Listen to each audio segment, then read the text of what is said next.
जी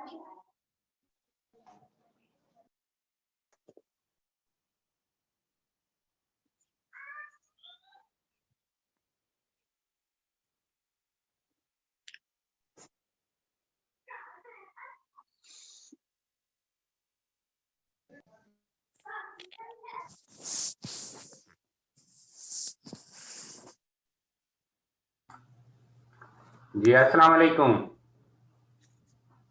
वालेकुम सलाम सर। जी क्या हाल है भाई? वालेकुम सलाम सर। सर ठीक है, अल्लाह का शुक्र है। आप लोगों के यहाँ मौसम कैसा है? सर बारिश हो रही है इधर तो। बारिश हो रही है? इधर से क्या जी मुराद है? सर। सर सिंध में बारिश हो रही है। सिंध में बारिश हो रही है? यहाँ पे भी, जी पंजाब सर। में भी बारिश है। फैसलाबाद में बादल हैं, रात को बारिश हुई है और इस वक्त भी बादल हैं। सर यहाँ पर भी हो रही है इस टाइम बारिश। ओके। सो जी, आज हम शुरू करते हैं अपने टॉपिक को। तो आपको स्क्रीन शेयर हो गई है? Yes sir. ओके। तो we start with our today's topic, continuing with the biogeochemical cycles. If you remember, last time we started with the carbon cycle and we were almost near the end when the time finished. So I'm going to continue from that. And many of you have already submitted the assignments. And today after the class, please do not email me for the assignment. Today I will not entertain the assignment. You can submit your assignment by the class, but after the class, I will not see any email or I will not receive any further assignment, right? Because the time was up till the class of today. All right. Okay sir. एक तो आप लोग ना join करते रहते हैं, मुझे फिर उधर जाना पड़ता है आपको एडमिट करने के लिए। ओके जी। So today we are going to discuss the carbon fixation and energy flow.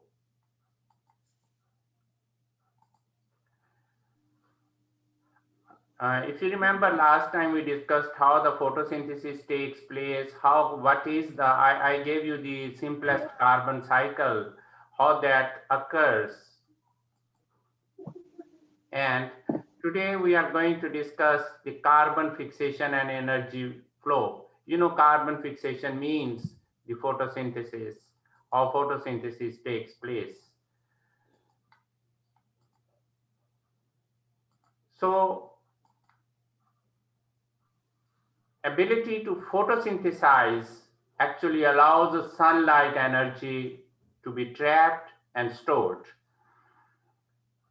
अगर आपको कहा जाए कि फोटोसिंथेसिस को डिफाइन करें करेक्टली, तो यू कैन से इसको आप डिफाइन कर सकते हैं, it is the conversion of electromagnetic radiations of sun to the chemical energy.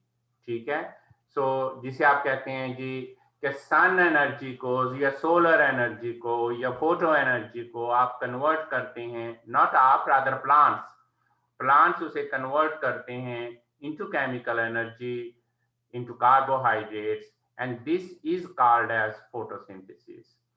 So the ability to photosynthesize allows the sun and light energy to be trapped and stored. So photosynthesis क्या है? यही है कि वो sunlight को absorb करे और उसको कन्वर्ट कर दे into chemical energy and then store it in the form of carbohydrates. So carbon dioxide is fixed into organic matter. So it is converted in the form of organic matter, plant biomass or microbial biomass. So the photosynthetic plants or the microorganisms, what they do is they trap the sunlight energy and store it in their body. That is called as carbon dioxide fixation. And of course, this is in the form of organic matter. So the photosynthetic organisms, you know, the photosynthetic organisms are also called as primary producers. So all photosynthetic organisms are the primary producers. and these include plants and microorganisms such as algae, cyanobacteria, some bacteria, and some protozoa. Cyanobacteria is blue-green algae, right? So any organism which has the ability to photosynthesize, that is primary producer, because it produces the carbohydrates or it stores the sun energy in the form of chemical energy, which is then utilized after oxidation by the other organisms.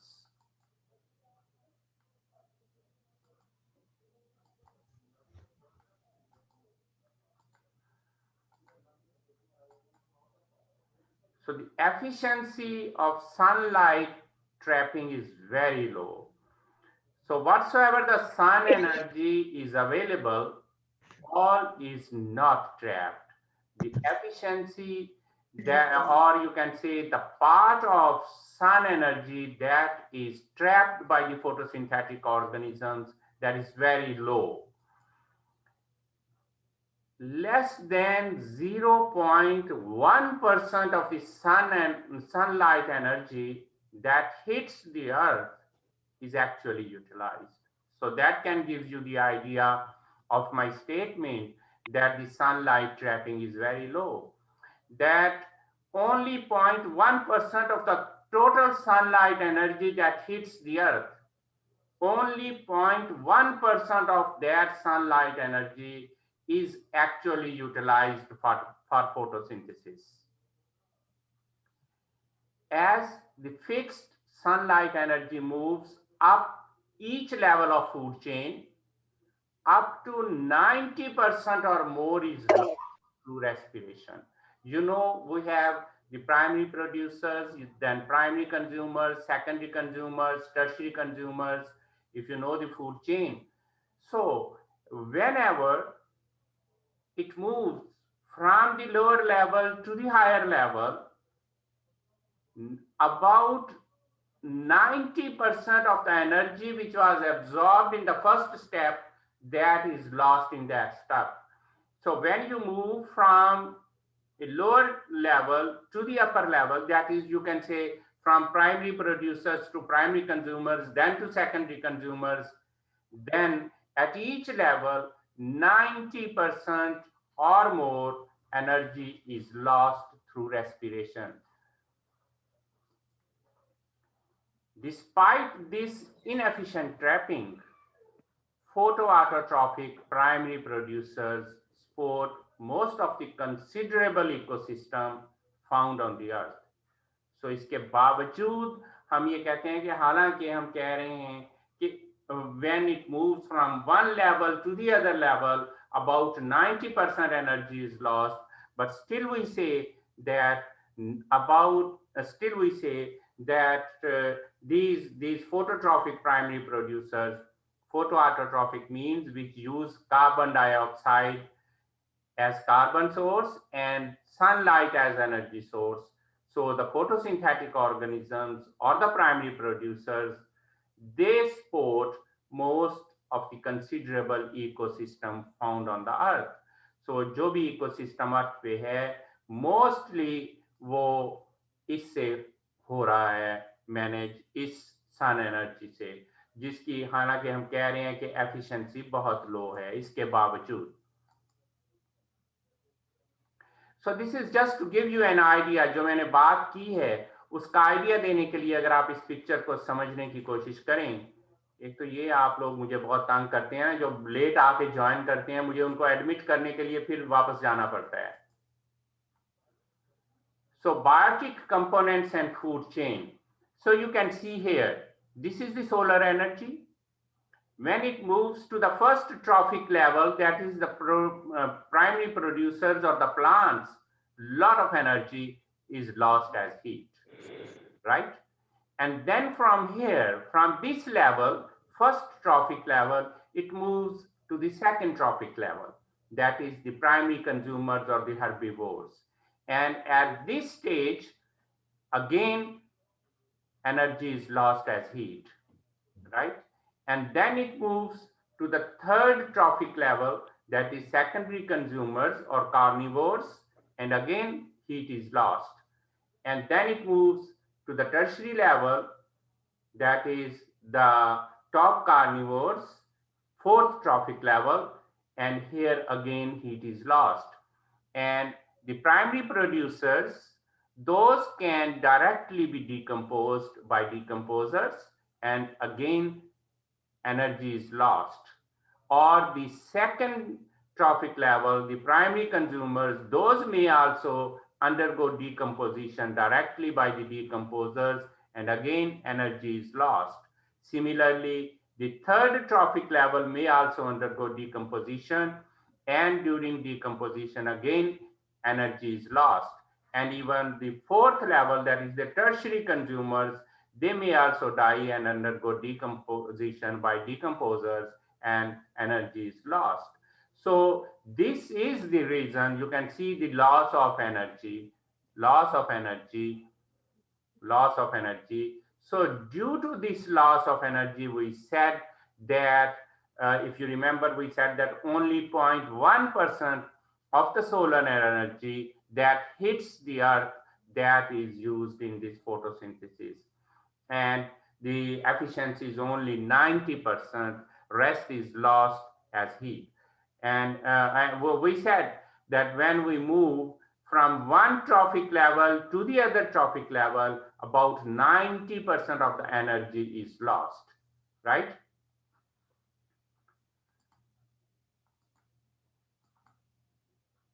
This is another example to understand this concept. This is well-known energy pyramid.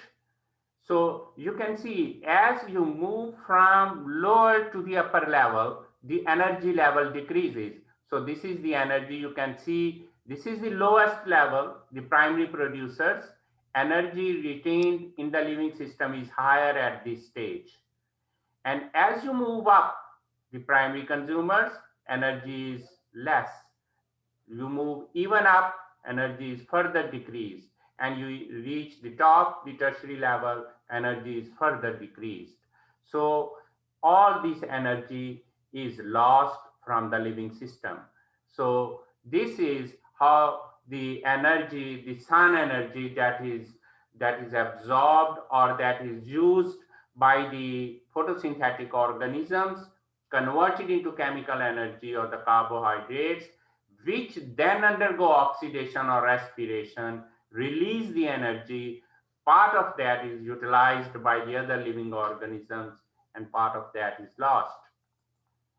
So productivity varies depending on climate, type of primary producers, and system in managed agricultural system. So whatsoever the productivity means how much light has been converted into chemical energy. That depends on the climate, on the type of primary producer, how, for example, C3 is less efficient, C3 plants are less efficient, and C4 plants are photosynthetically more efficient. And the system in managed agricultural system, अगर आप agriculture कर रहे हैं तो उसमें आपका system कौन सा है, आप किस किस्म की क्रॉप्स ग्रो कर रहे हैं, कैसे आपकी क्रॉपिंग रोटेशन क्या है, ये सारी चीजें डिपेंड करती हैं और ये सारी चीजें अफेक्ट करती हैं प्रोडक्टिविटी को कि आप कितनी यील्ड ले रहे हैं, क्योंकि whatsoever the energy is stored, that has to be ultimately translated into the productivity, into the grain yield, which if it is our ultimate goal. Open oceans have much lower productivity, but you know that the oceans cover majority of the Earth's surface. So major contributor to the primary production. तो अगर practically बात करें तो oceans में productivity बहुत कम होती है, बहुत कम लाइट्स वहां पे एब्जॉर्ब हो के एनर्जी में चेंज हो रही होती है, लेकिन एरिया बहुत ज्यादा है जो ओशंस के अंदर है. सो इस वजह से हम ये कह सकते हैं कि आल दो ओशंस में कम होती है, लेकिन क्योंकि ज्यादा area is under oceans, so ultimately the major contributor to the primary productions are the open oceans. Aquatic and terrestrial environment contribute equally. So aquatic or terrestrial environment, these contribute equally. Plants on terrestrial environment and microorganisms in aquatic environment. So if it is aquatic environment, then the microorganisms are the major contributors. And if it is the terrestrial environment, then it is the plants which are the major contributors. Microorganisms are responsible for 1/2 of all primary production on the earth. So अर्थ पे जितनी primary production हो रही है उसका 1/2 is by the microorganisms. So that is another indication of the significance of microbiology or the significance of microorganisms to our life.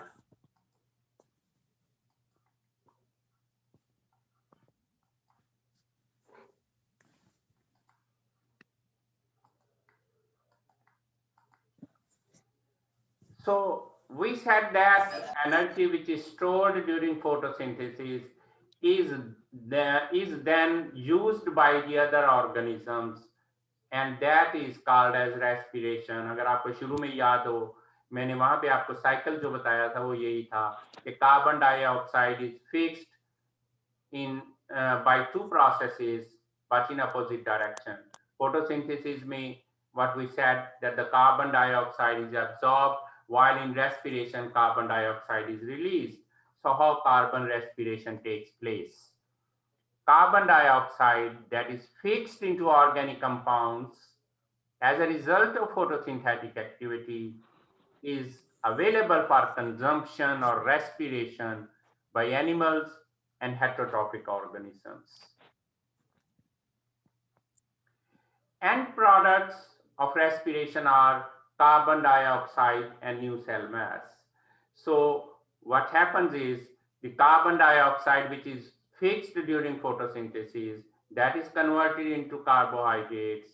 Those carbohydrates, part of those are used by the plants to have their biomass, while rest of the carbohydrates undergo oxidation or respiration and they release the carbon dioxide back to the atmosphere. So this is what we have already discussed. So we have already discussed that under aerobic conditions, what happens? The photosynthesis takes place where carbon dioxide is converted into carbohydrates, whereas in respiration, these carbohydrates are giving back the carbon dioxide. Okay? So what compounds, the organic compounds, are produced during photosynthesis? So when carbon dioxide fixation takes place or when photosynthesis takes place, what polymers or the organic polymers are produced? So the plant polymers include cellulose, hemicellulose, and lignin, while the polymers used to build fungal and bacterial cell walls, those include starch, chitin, and peptidoglycan. So these are the plant polymers, cellulose, hemicellulose, and lignin, and these are the polymers which are used for developing fungal and bacterial cell walls, starch, chitin, and peptidoglycan, and also the arthropod exoskeletons. So what are the types of polymers? These things you have studied in your biochemistry course, so I'll be a little bit quick here. So the types of polymers on the basis of their structure, you can see these are carbohydrate-based polymers, and these include majority of the polymers found in environment. And then are the phenyl propane-based polymers. These include lignin. So quickly मैं आपको थोड़ा सा quickly बताऊंगा, but you have already studied this in biochemistry, so I'll not go into the details. So briefly just, so during photosynthesis, what happens? We said that the different organic compounds are produced. I enlisted those compounds. Say for example, cellulose is produced. So cellulose is abundant on Earth. It is a linear molecule. I don't want to go into the detail of its structure, what it is structure is, how much is its weight. These things you have studied in your biochemistry course. This is its structure of the cellulose, right? So this undergoes, different glucose subunits are joined together to give rise to cellulose. These undergo oxidation and release energy, which is used by the other organisms. So this is cellulose. So cellulose is a long chain compound. What happens is enzymes are produced by the microorganisms. These enzymes break it into shorter pieces, right? You can see here beta-1,4 endoglucanase and here beta-1,4 exoglucanase. Some of the enzymes are endogenous enzymes and some of the enzymes are exogenous enzymes. So these enzymes convert this long chain cellulose into small chain compounds, right? You can see from here it is broken down into a shorter piece. And from here when it is broken down, you can see these two units, cellobiose is formed, which can be transported into the cell, into the microbial cell, right? And there in the microbial cell, beta-1,4 glucosidase or cellobiase enzyme is produced, which converts it into glucose, and that glucose is then utilized. That undergoes the respiration process, which you have studied what happens under the aerobic conditions, tricarboxylic acid cycle, and what happens under anaerobic conditions through fermentation. These things you have studied in your biochemistry class. I'll not go into the details. My purpose here was simply to tell you that the microorganisms, they produce certain enzymes. These enzymes convert these long chain compounds into simpler compounds, and those simpler compounds then are further converted into their subunits, which are then taken up by the microorganisms where they undergo oxidation, right? So this is how cellulose is oxidized. Then comes the hemicellulose. So it is the second most important plant polymer. And I don't want to go into its detail. And its degradation is similar to cellulose. When we say degradation, means its oxidation takes place and that energy which is stored in it, that is released. Rula. Yes, sir. From where that energy comes, which is stored in the cellulose or hemicellulose? From where that energy comes?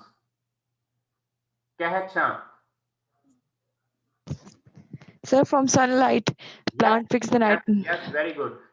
यही तो मैं इतनी देर से खप रहा हूँ आपके साथ कि सन एनर्जी स्टोर होती है into the form of chemical energy. So वो केमिकल्स जो बनते हैं वो जब डिग्रेड होते हैं तो that energy is release. So first we discussed the degradation of cellulose, and now this is the degradation of hemicellulose.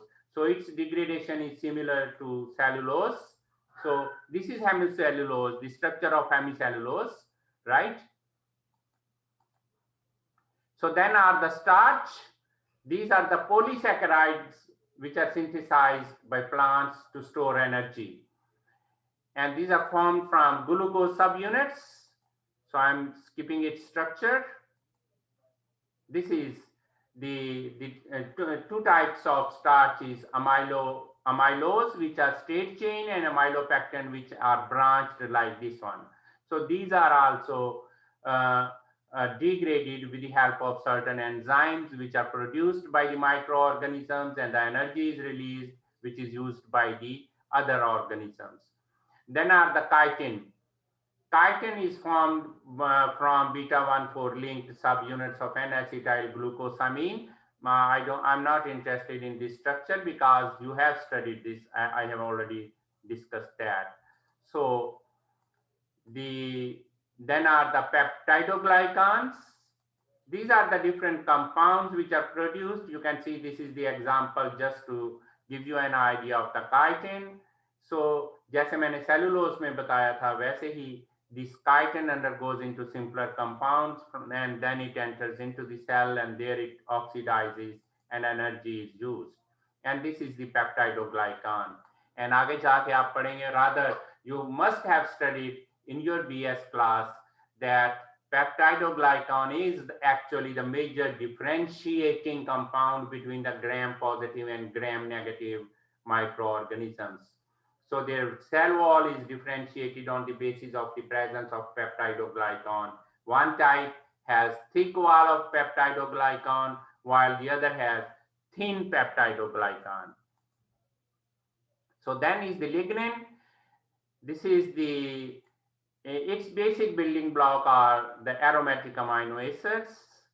So I am not interested in the structure. How it degrades, it is degraded by variety of microbes. Remember, one principle of the degradation by the microbial degradation, that they work in consortium. So one microorganism may be producing one enzyme which is converting it into a relatively simpler compound. Then some other enzyme will be converting into further simpler compound. Then some other enzyme will be produced which will be converting it into the simplest compounds or ultimately back into the carbon dioxide.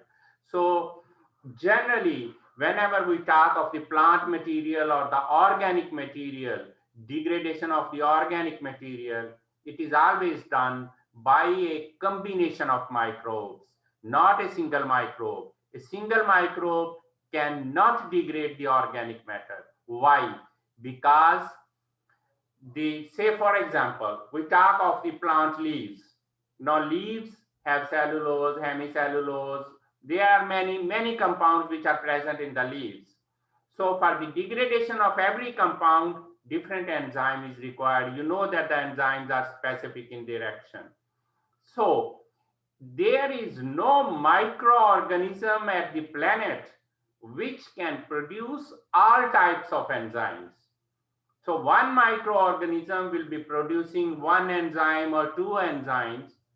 So it will be degrading, say, A compound into B, but still B is complex.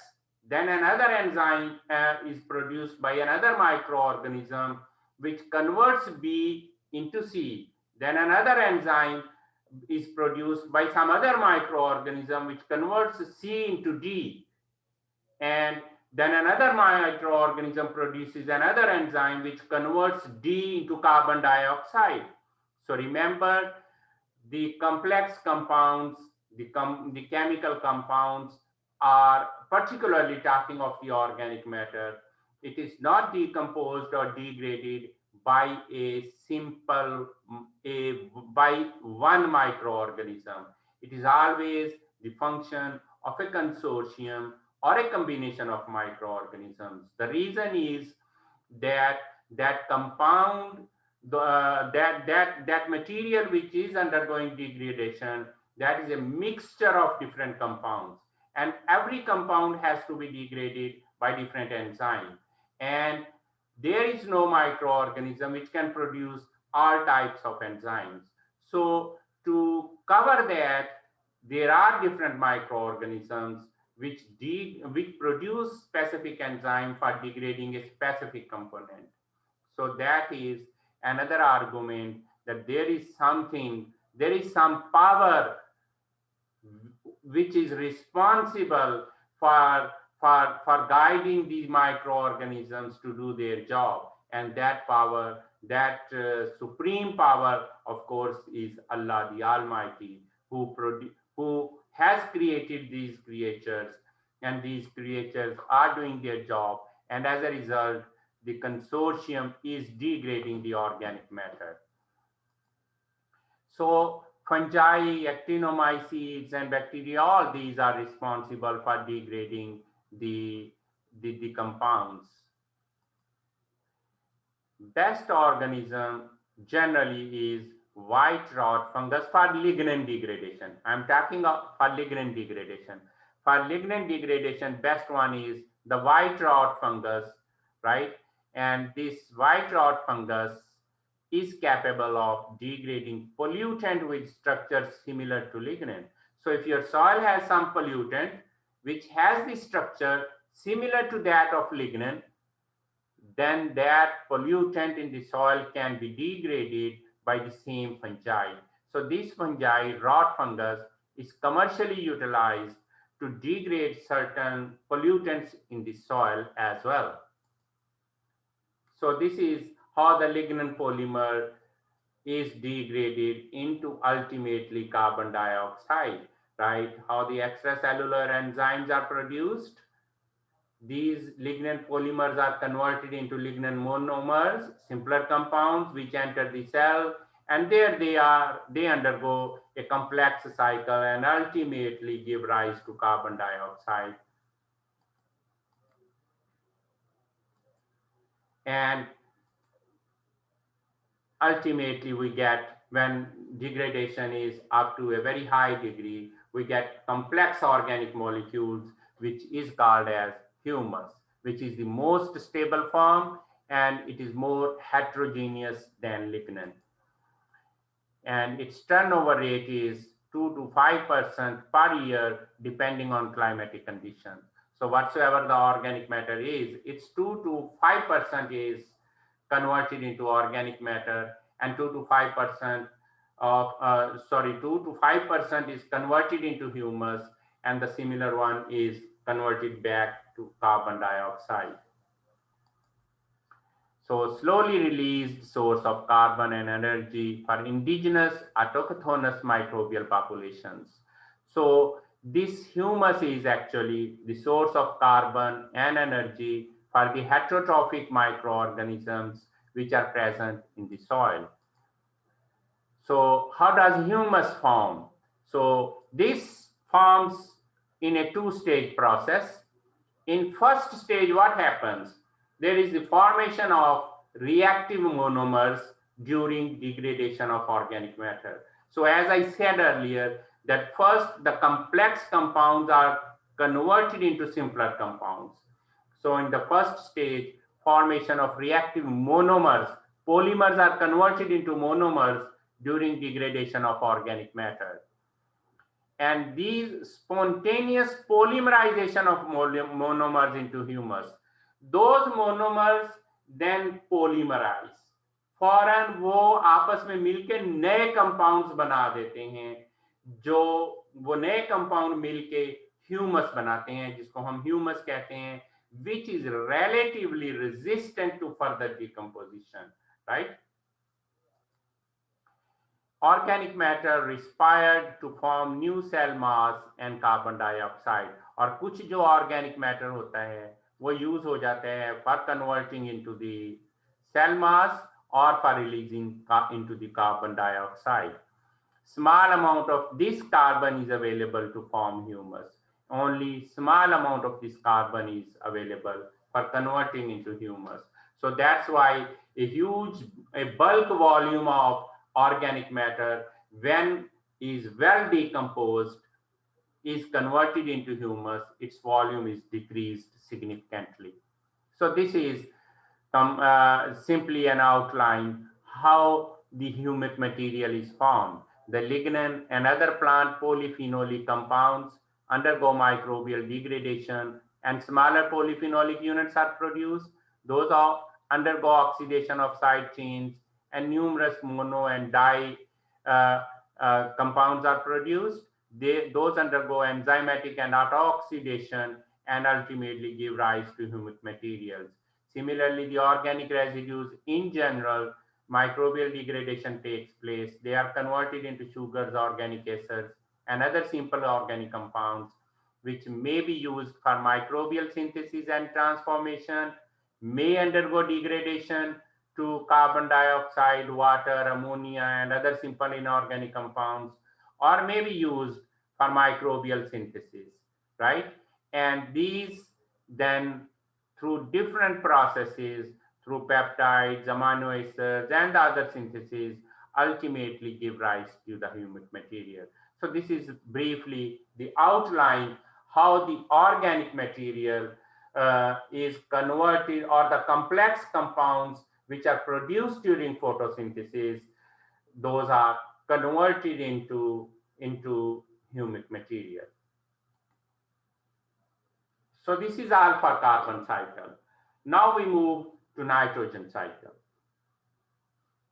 Nitrogen cycle, you know, generally speaking, nitrogen is generally called the superstar, the most important nutrient, and almost 100% of our soils are deficient in nitrogen. Our soils, I'm talking of Pakistan. So it's a mineral nutrient. It is demanded by microorganisms and the plants. So all microorganisms and plants, they need nitrogen. And it is the fourth common element found in cell. So अगर आप cell की बात करें तो उसमें it is the fourth common element, and it is 12% of the dry cell weight. अगर dry cell weight लें तो उसका 12% जो है वो nitrogen होगी. And it includes microbial processes. What biogeochemical transformations take place in case of nitrogen? So those are, carbon cycle में हमने कहा था दो major processes हैं, photosynthesis and respiration. बहुत ज्यादा तो आप तीसरा decomposition कह सकते हैं, लेकिन nitrogen में there are many transformations. Those are nitrogen fixation, ammonium oxidation, assimilatory and dissimilatory nitrate reduction, ammonification, and ammonium assimilation. We shall study all these one by one. So this is the simplest form of nitrogen cycle. So I'll spend some time on explaining this nitrogen cycle. So you can see the darker color indicates aerobic conditions, and as you move towards the lighter side, the conditions become anaerobic. So keep it in mind that this darker color, these processes are taking place under aerobic conditions, while these processes are taking place under anaerobic conditions, right? So we start with, say for example, the nitrogen present in the atmosphere. You know, atmosphere has about 79% nitrogen.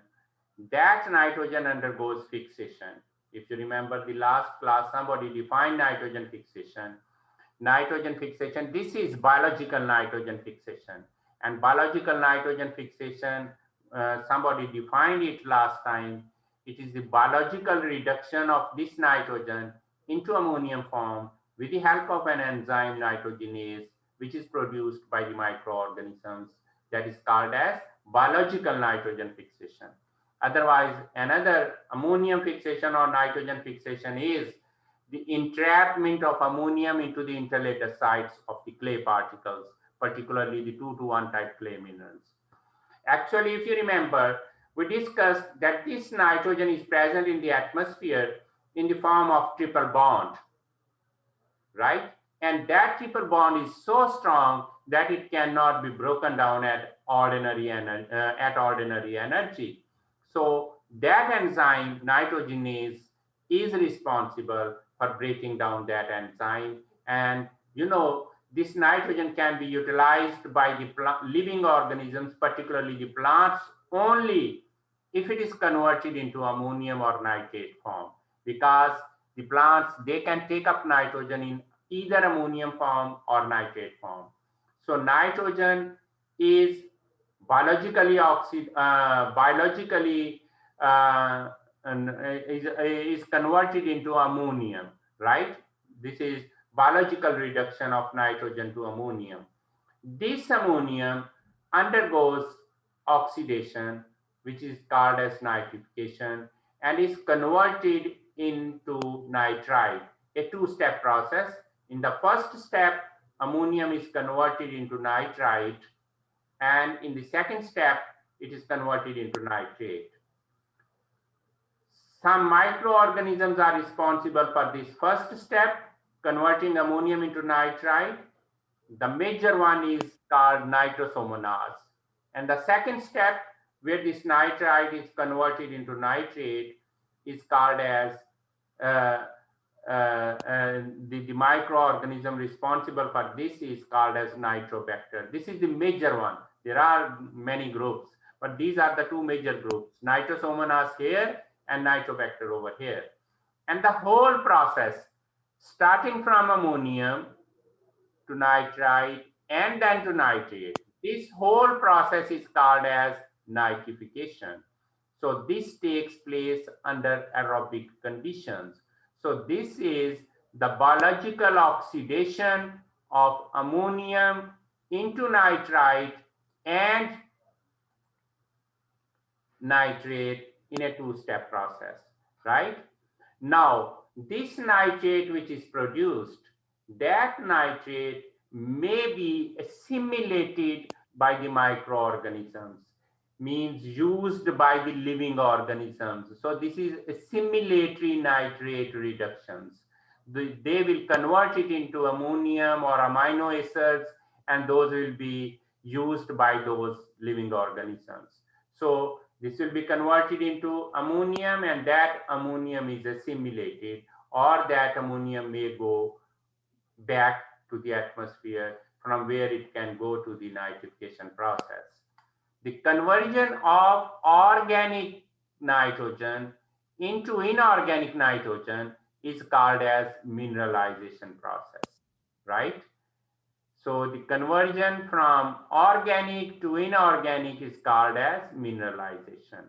The second option is that this nitrate, instead of undergoing assimilatory nitrate reduction, this is reduced, but not assimilation. Assimilation, you know, means used by the living organisms. So some chemical reactions take place. It is not assimilated, it is not used by the living organisms, but still it is reduced, and it is reduced to nitrite, and this is under anaerobic conditions. And that nitrite may go to ammonium.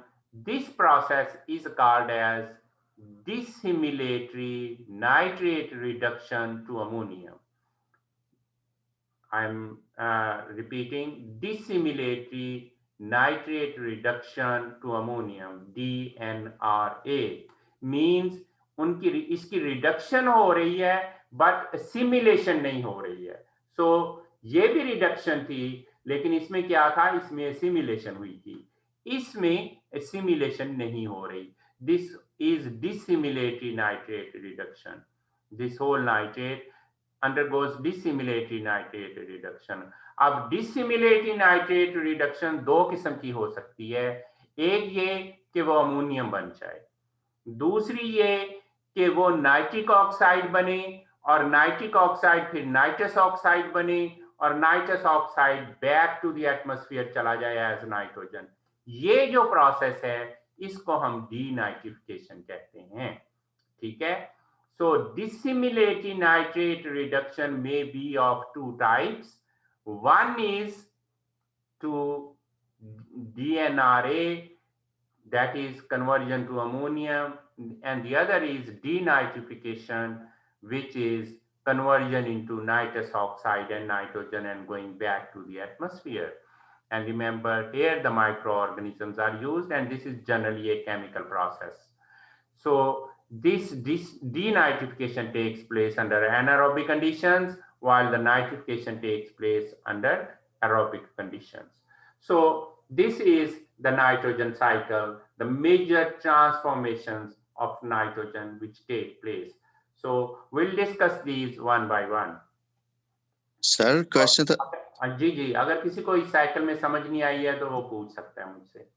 Sir ये nitrate से sir जैसे RNH2 में गया तो इसमें arrow का sir ऊपर है और वो जो उसके ऊपर है एरो वो बैक आ रहा है, इसमें भी कुछ मतलब अनकंप्लीट होता है या नहीं? इसका मतलब ये है, देखें, इसका मतलब ये है, ये जो एरो है आप इसकी बात कर रहे हैं, इसका मतलब ये है, इसका मतलब ये है कि कुछ अमाइनो एसिड्स जो हैं वो डायरेक्टली रिलीज कर देते हैं, उनकी डीकम्पोजिशन हो जाती है। ये ऑर्गेनिक कंपाउंड है ना, अमाइनो एसिड है, इसकी डीकम्पोजिशन हो जाती है और ये अमोनियम में चेंज हो जाता है। दिस प्रोसेस मैंने कहा था इज कॉल्ड एज मिनरलाइजेशन। और ये भी हो सकता है कि कुछ अमोनियम जो है वो इस प्रोसेस में ना जाए, नाइट्रिफिकेशन ना हो, बल्कि वो अमोनियम से सीधा ही अमाइनो एसिड बन जाए। ठीक है, ठीक sir. This is called as ammonium assimilation. ठीक है, अमोनियम से डायरेक्ट अमाइनो एसिड में कन्वर्ट हो जाता है वो। ठीक तो सर। इसलिए ये टू वे एरो शो कर रहा है कि इसकी मिनरलाइजेशन भी हो सकती है और इसकी एसिमिलेशन भी हो सकती है। जी, एनी अदर क्वेश्चन? सर एक क्वेश्चन था, जी, जो आपने ये NO2 लिखा हुआ है नाइट्राइट, ये कन्वर्ट हो रहा है अमोनियम में, तो ये DNRA लिखा हुआ है, तो ये DNRA क्या है?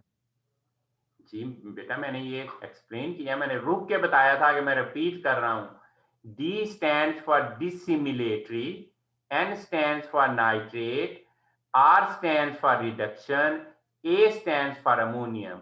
So this is dissimilatory nitrate reduction to ammonium. मैंने कहा था कि नाइट्रेट की रिडक्शन दो किस्मों की हो सकती है। एक है dissimilatory nitrate reduction to ammonium, this pathway, sorry, एक है this pathway, dissimilatory nitrate reduction to ammonium, और दूसरी है this pathway to nitrous oxide and nitrogen. Right, clear हो गई बात? ओके सर, क्लियर हो। ओके जी, एनी अदर क्वेश्चन? सर इसको नाइट्रेट से स्टार्ट करेंगे या नाइट्राइट से? किसको? Dissimilatory dissimilatory nitrate nitrate reduction यहाँ से हो रही है ना, ये सारी डिसिमिलेटरी नाइट्रेट रिडक्शन दो किस्मों की होती है, यही तो मैं बता रहा हूँ। Nitrate yes sir. दो तरीके से रिड्यूस हो सकता है। एक ये कि माइक्रो ऑर्गेनिज्म उसको पहले नाइट्राइट में चेंज करें, फिर नाइट्रिक ऑक्साइड में, फिर नाइट्रस ऑक्साइड में, और फिर नाइट्रोजन में। दूसरा ये कि ये नाइट्रेट से नाइट्राइट बने और नाइट्रेट डायरेक्ट अमोनियम में चेंज हो जाए। This is dissimilatory nitrate reduction to ammonium. ये हम इनकी डिटेल पढ़ेंगे अभी आगे चल के, हर प्रोसेस की डिटेल हम पढ़ेंगे। यहाँ पे आपको सिर्फ मैंने साइकिल बताया है कि ट्रांसफॉर्मेशन होती कैसे हैं। आगे हम इसकी हर प्रोसेस की डिटेल पढ़ेंगे कि कौन से फैक्टर हैं जो उसको अफेक्ट करते हैं, वो प्रोसेस कैसे होता है, वो सारी डिटेल हम पढ़ेंगे। अभी आप सिर्फ साइकिल में से कोई क्वेश्चन है तो वो पूछे मुझसे।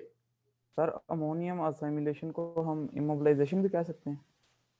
जी बिल्कुल कह सकते हैं। अगर ammonium assimilation means it has been converted into some organic compound amino acids, it can be called as immobilization, because immobilization is the conversion of inorganic to organic compound. ये हम पढ़ते हैं अभी आगे चल के। Okay, so now we move ahead. So जैसे हमने कार्बन के रेजरवायर की बात की थी, अगर आपको याद हो, तो इसी तरह से नाइट्रोजन रेजरवायर भी है। So what is the nitrogen reservoir? So the biggest nitrogen reservoir is the inert gas dinitrogen, which is accumulated in the inert atmosphere, which is the major global reservoir of nitrogen. So nitrogen का major जो reservoir है, that is the nitrogen which is present in the atmosphere. ठीक है, nitrogen gas which is dinitrogen, and it is released from volcanic and hydrothermal eruption as well. So the major source is atmospheric, but it may also be released from volcanic and hydrothermal eruption. समुद्र के अंदर बाज़ का जो eruption होती है, जो नीचे टेम्परेचर बहुत हाई होता है, गैसेस होती हैं, तो वहां से जब इरप्ट होती हैं गैसेस, तो उनमें भी नाइट्रोजन मौजूद हो सकती है। अर्थ क्रस्ट में भी हो सकता है ये nitrogen as bound non exchangeable ammonium form, which is the second major reservoir. So first reservoir is the nitrogen present in the atmosphere, And the second reservoir is the non-exchangeable ammonium, which is present in the earth crust. So these are the nitrogen reservoirs. And the next one may be that none of these is actively cycled. जितने reservoirs की हम बात की है हमने, atmospheric की, volcanoes की, earth crust की, neither is actively cycled. It has undergo certain energy reactions to be cycled, to convert into other forms. ये हम पढ़ते हैं अभी. The smaller reservoir of nitrogen are living biomass, dead organic matter, soluble inorganic nitrogen salts, and these are actively cycled.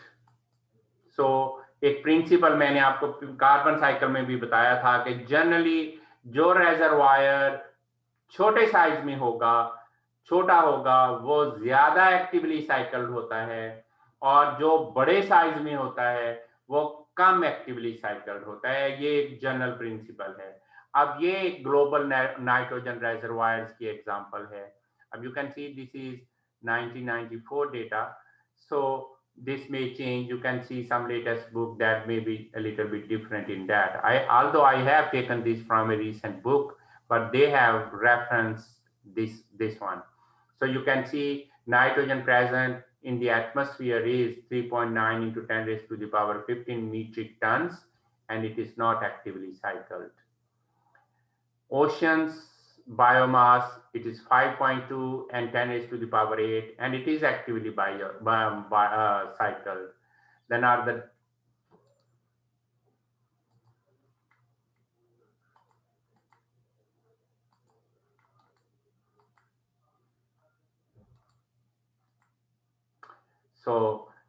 the dissolved and particulate organics. These are 3 into 10 raised to the power 11. So these are different nitrogen reservoirs which are present in the atmosphere and on the land, right?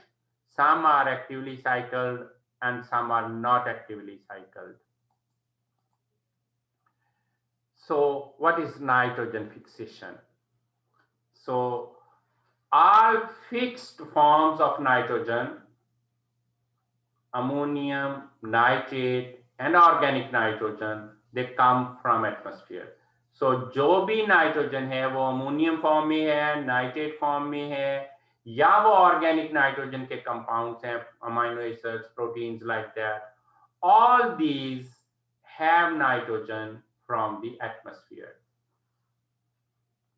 So जितनी भी nitrogen है, it is coming from the atmosphere, these fixed nitrogen. So 65% per year of nitrogen fixed is from terrestrial environment, and it includes both natural and managed agricultural system.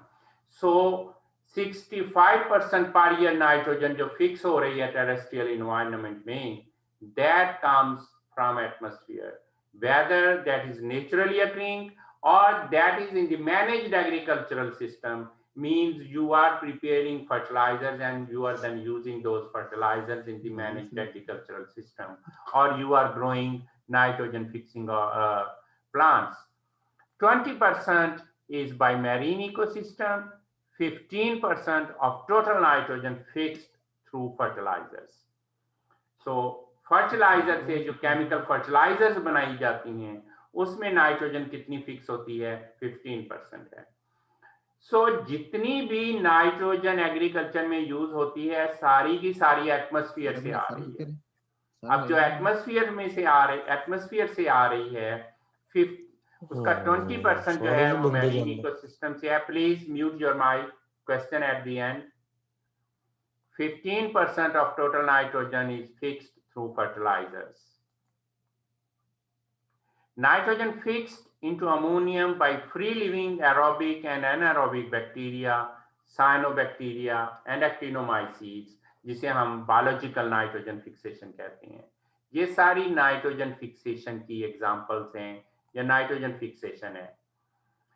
Free living fix जो micro organisms nitrogen fix करते हैं, उनमें से जो free living हैं, they can fix 1 to 2 kg nitrogen per hectare per year. So 1 hectare में free living micro organisms can fix 1 to 2 kg nitrogen per hectare per year. And the rhizosphere bacteria, they can fix 2 to 25 kg nitrogen per hectare per year. ये जो figures हैं, ये of course keep on varying slightly. Although मैंने यहाँ पे ranges दी हैं, but still these can vary depending upon the climatic conditions and the other factors. Rhizobium legume relationship, this can fix up to 200 to 300 kg nitrogen per hectare per year. So from this you can have the idea of the significance of rhizobium legume relationship, that they can fix 200 to 300 kg nitrogen per hectare per year.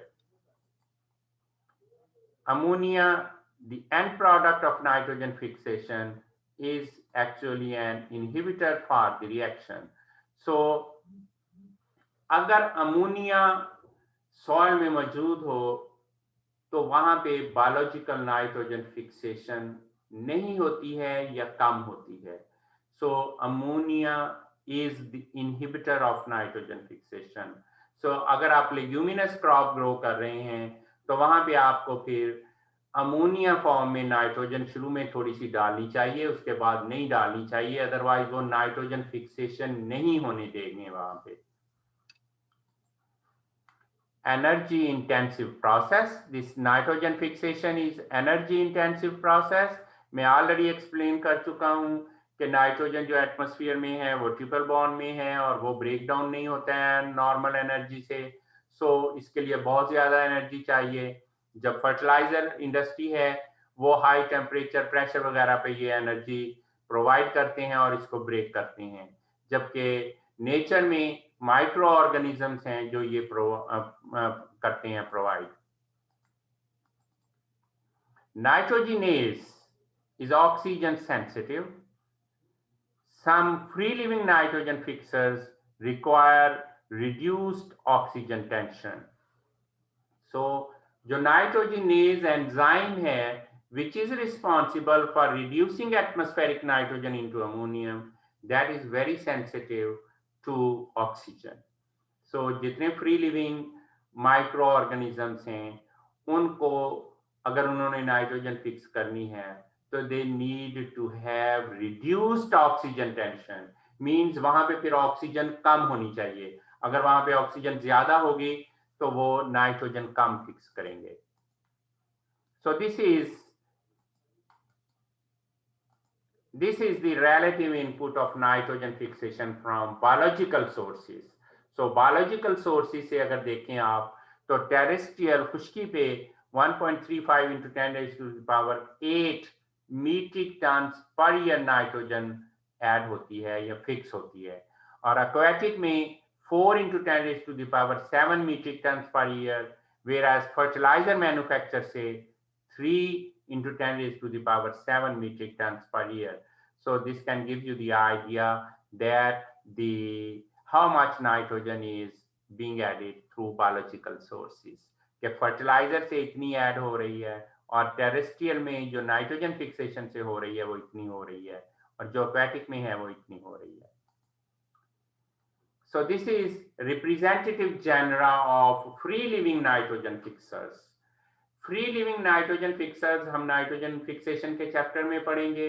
वो micro organisms हैं जो soil में रहते हैं, plant के साथ उनका कुछ लेना देना नहीं होता, वो नाइट्रोजन एटमॉस्फेयर में से अपने बॉडी के लिए फिक्स करते हैं, और जब वो डेड हो जाते हैं वो डिकम्पोज होते हैं और वो नाइट्रोजन रिलीज होकर सॉइल में चले जाती है और सॉइल से पौधे उस नाइट्रोजन को एब्जॉर्ब कर लेते हैं। So this is free living nitrogen fixers, वहां पे हम इसकी डिटेल पढ़ेंगे। सो ये एरोबिक और हेटेरोट्रॉफिक जो हैं ये उसके कुछ एग्जांपल्स हैं। ये मैं I am not going to explain what are the heterotrophics, हम ये बार बार पढ़ चुके हैं। So these are the heterotrophic examples of heterotrophic organisms, and these are the examples of these are the examples of autotrophic fixations. And these are the aerobic, these are facultative anaerobic, means under both conditions they can work. These are microaerophilic, means less oxygen, and strictly anaerobic, absolutely absence of oxygen. इनको बिल्कुल oxygen अगर ना हो तब ये nitrogen fix करते हैं. Normally अगर ऑक्सीजन मौजूद हो तो ये नाइट्रोजन फिक्स नहीं करते हैं. एरोबिक में, फोटोट्रॉपिक में एनाबीना और नॉस्टक हैं, which are cyanobacteria. And facultative anaerobic में, फोटोट्रॉपिक में बैक्टीरिया हैं, रोडोस्पाइरिलम. और स्ट्रिक्टली एनारोबिक में फोटोट्रॉपिक बैक्टीरिया क्लोरोबियम और क्रोमेटियम हैं. So these are some examples of the representative genera of free living nitrogen fixers, and these are the rates of nitrogen fixation. So Rhizobium legume symbiosis से 200 to 300 kg nitrogen per hectare per year fix हो सकती है.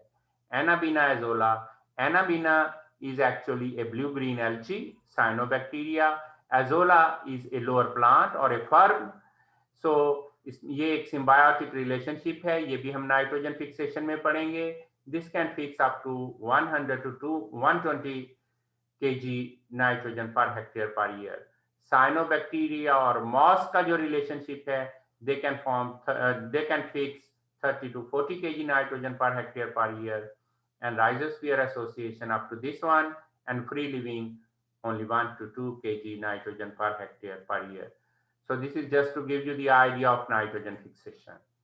Then comes the ammonium assimilation. So one by one हम वो सारे processes जो हमने nitrogen cycle में discuss किए थे उनको ले रहे हैं. So the second is ammonium assimilation. So assimilation word, everybody who is the student of life sciences knows.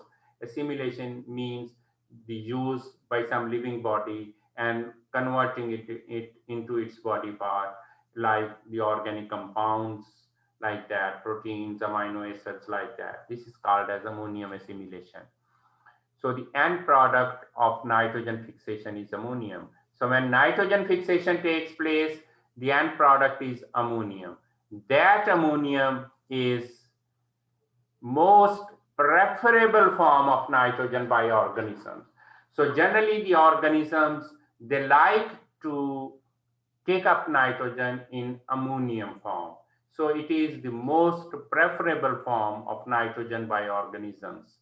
Although there are some organisms which prefer nitrate, but if they take nitrate, they convert it into ammonium again. So the most preferable form is ammonium form. So ammonium assimilated by cell into amino acids. जैसे मैंने अभी आपको बताया था, ammonium absorb होती है, cell में जाती है, and there it is converted into amino acids. And you know the amino acids are used to convert into protein, to form protein, cell wall components such as N-acetylmuramic acid, purine, and pyrimidines to form nucleic acids. So वो ammonium क्या करती है? हमने कहा था यही assimilation है. मैंने कहा था कि एक इनऑर्गेनिक कंपाउंड को लिविंग कंपाउंड, जो लिविंग ऑर्गेनिज्म है, वो एब्जॉर्ब करता है और सर्टेन ऑर्गेनिक कंपाउंड्स में जो उसकी रिक्वायरमेंट होती है उनमें चेंज कर लेता है या अपने बॉडी का हिस्सा बना लेता है. So the ammonium is assimilated by cell into amino acids to form. वो अमाइनो एसिड क्या करते हैं? वो प्रोटीन बनाते हैं या सेल वॉल कंपोनेंट्स बना सकते हैं, such as N-acetylmuramic acid, purines बनती हैं इससे, या pyrimidines बनती हैं to form nucleic acids like ribonucleic acid and deoxyribonucleic acid.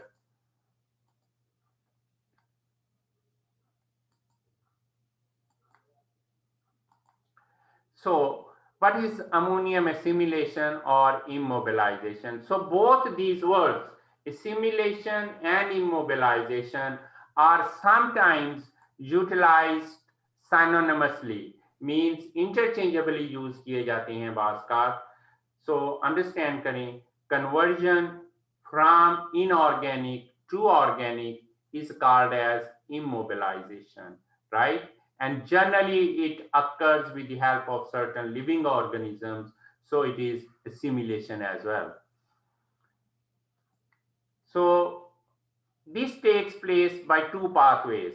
I will not give you the detail here because it is a physiology topic. You must have studied this in crop physiology course or in fertility course. यहाँ पे अलबत्ता मैं आपको briefly बता दूंगा कि ammonium assimilation होती कैसे है. सो इसमें दो पाथवे होते हैं. In the first pathway this is a reversible reaction. What happens is incorporate or remove ammonia from amino acid to glutamate. क्या करते हैं कि ये अमोनिया को अमाइनो एसिड ग्लूटामेट में कन्वर्ट कर देते हैं. ठीक है. And that is driven by ammonium availability. और ये पाथवे कब होता है ये डिपेंड करता है अमोनियम अवेलेबिलिटी पे कि वहां पे कितनी अमोनियम अवेलेबल है. At high ammonium concentration, that is more than 0.1 millimolar or more than 0.5 milligram nitrogen per kg soil in the presence of reducing equivalents, that is NADPH2. अगर ammonium की concentration इससे ज्यादा होगी तो ये फर्स्ट पाथवे होगा. ठीक है.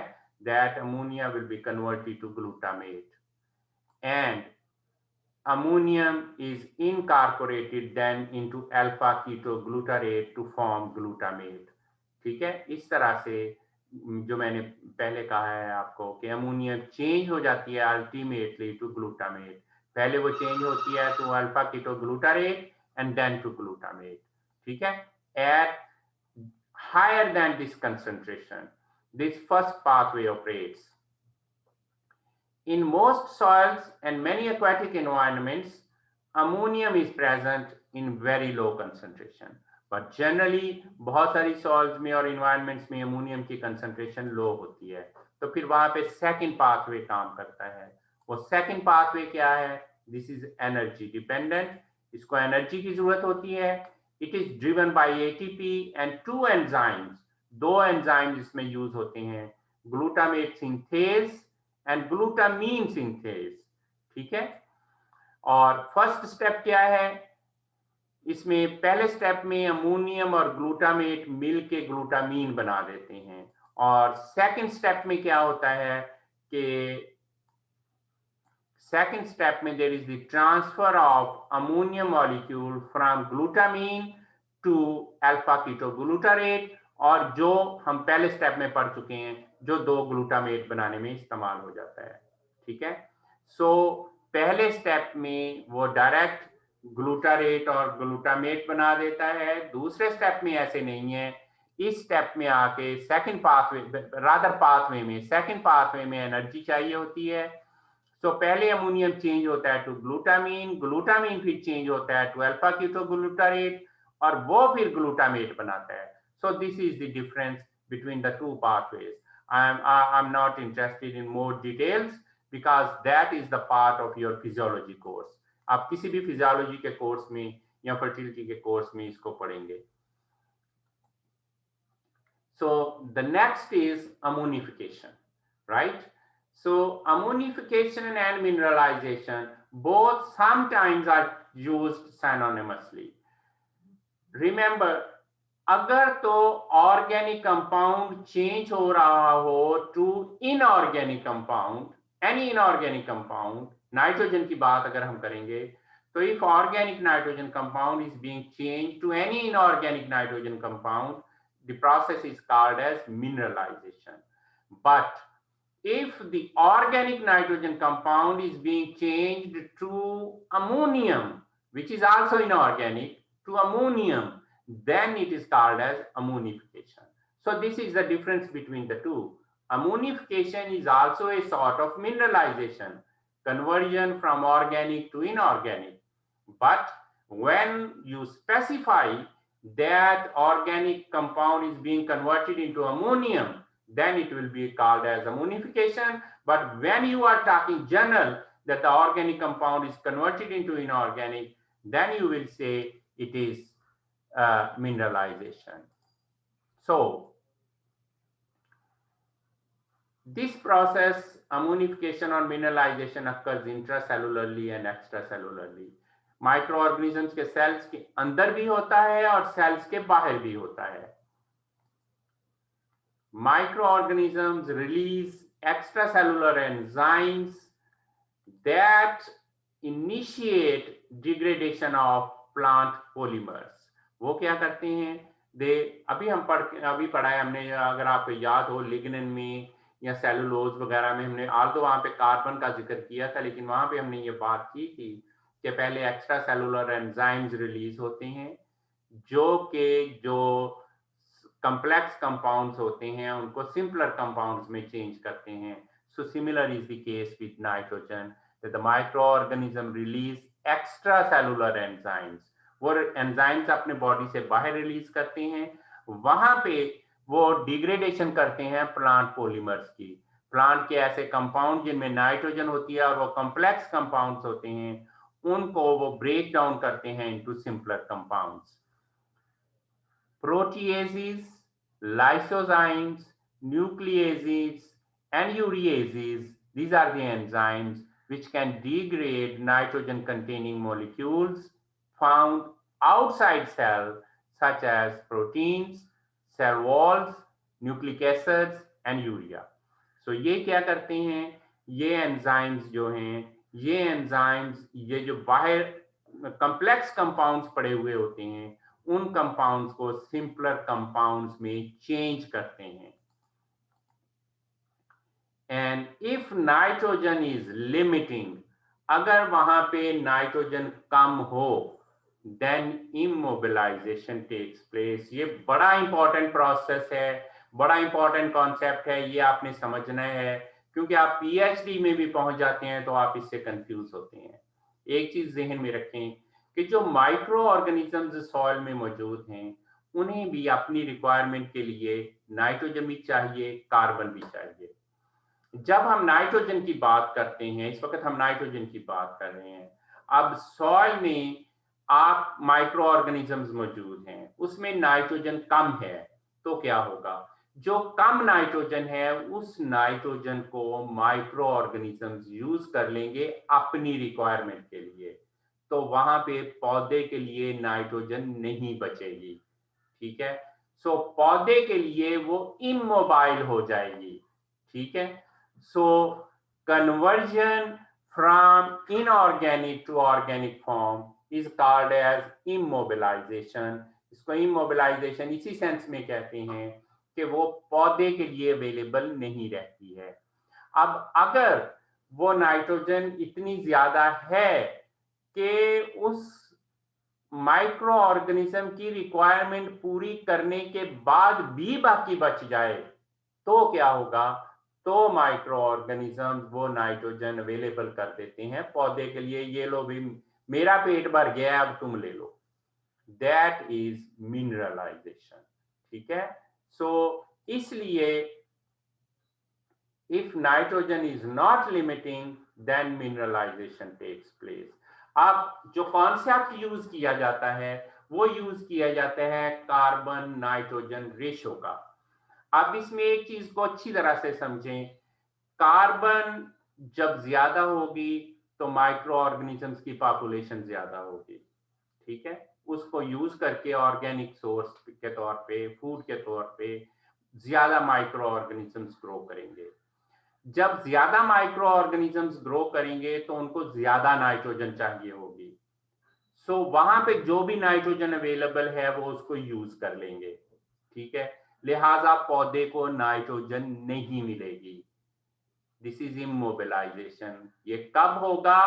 If CN ratio is wide, means carbon ज्यादा है. CN रेशियो अगर आप लिखें, अगर C ऊपर आएगा, नाइट्रोजन नीचे आएगा. अब वाइड रेशियो का मतलब यही हो सकता है ना कि या तो कार्बन ज्यादा है या नाइट्रोजन कम है. ठीक है? So if CN ratio is wide, तो क्या होगा कि वहां पे नाइट्रोजन की इमोबिलाइजेशन हो जाएगी.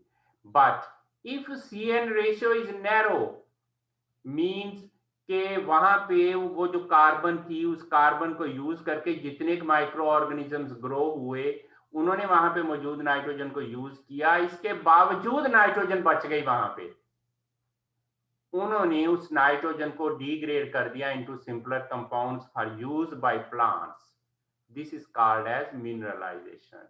आप इसको ऐसे ही समझ सकते हैं जैसे कभी अगर आपने म्यूजिकल चेयर गेम देखी हो।